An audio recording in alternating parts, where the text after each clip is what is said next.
Shalom, selamat pagi Bapak Ibu Saudara-saudari yang dikasihi oleh Tuhan.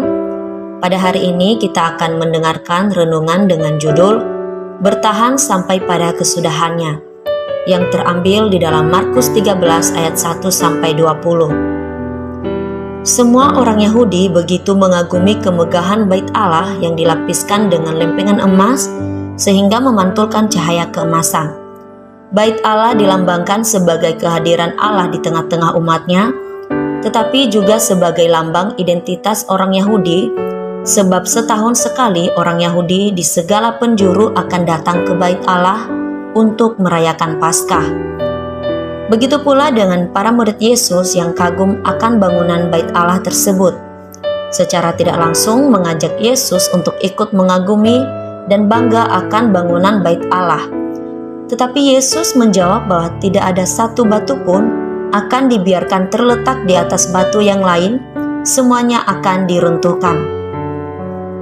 Pandangan para murid ialah mereka berharap bahwa bait Allah akan menjadi istana kerajaan Tuhan mereka, yang mana nantinya mereka juga bisa mendapatkan posisi tinggi dan menduduki tempat-tempat terhormat. Tetapi para murid belum memahami sepenuhnya apa yang dimaksud oleh Yesus disebabkan pemahaman mereka yang terdahulu.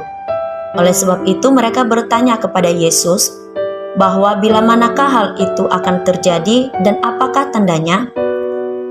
Yesus menjawab kepada mereka bahwa akan datang banyak penyesat, bangsa akan bangkit melawan bangsa, kerajaan melawan kerajaan, akan terjadi gempa dan kelaparan.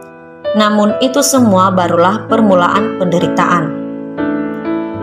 Itu artinya bahwa bangunan bait Allah yang dibangga-banggakan akan diruntuhkan dan masa penganiayaan akan dihadapi oleh orang-orang yang percaya dan mengikut Kristus. Kita bisa menarik hal tersebut dalam kehidupan kita yang sekarang sebagai orang-orang yang percaya kepada Yesus sebagai Tuhan dan Juru Selamat dalam kehidupan kita. Tuhan tidak menjanjikan bahwa kehidupan kita akan baik-baik saja dan semuanya akan berjalan dengan baik, melainkan akan ada masanya kita mengalami hal sulit dalam kehidupan kita.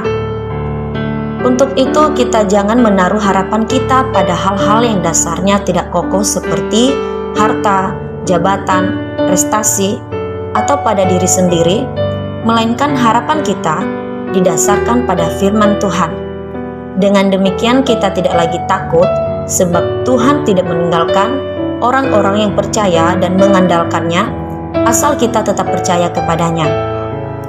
Dalam ayatnya yang ke-18 bunyinya, berdoalah supaya semuanya itu jangan terjadi pada musim dingin. Artinya adalah hendaknya kita tidak jemu-jemu berdoa, sebab jika pergumulan dikehendaki oleh Tuhan, maka Dia bisa mengatur keadaan sulit yang dialami sehingga lebih ringan untuk kita pikul. Dan di dalam Yohanes 14 ayat 27 bunyinya, damai sejahtera ku tinggalkan bagimu, damai sejahteraku kuberikan kepadamu, dan apa yang kuberikan tidak seperti yang diberikan oleh dunia kepadamu. Janganlah gentar dan gelisah hatimu. Hal ini memberi penghiburan kepada kita untuk tetap bertahan dalam mengikut Tuhan sampai pada masa kesudahannya, bahwa ketakutan yang dialami oleh orang-orang yang tidak percaya kepada Tuhan jangan menjadi ketakutan bagi kita. Keadaan di sekitar kita atau pergumulan yang kita alami bisa saja begitu susah, namun kita mendapatkan ketenangan di dalam Tuhan Yesus. Hati dan pikiran kita tetap damai di dalam Dia. Selamat beraktivitas, Tuhan Yesus memberkati.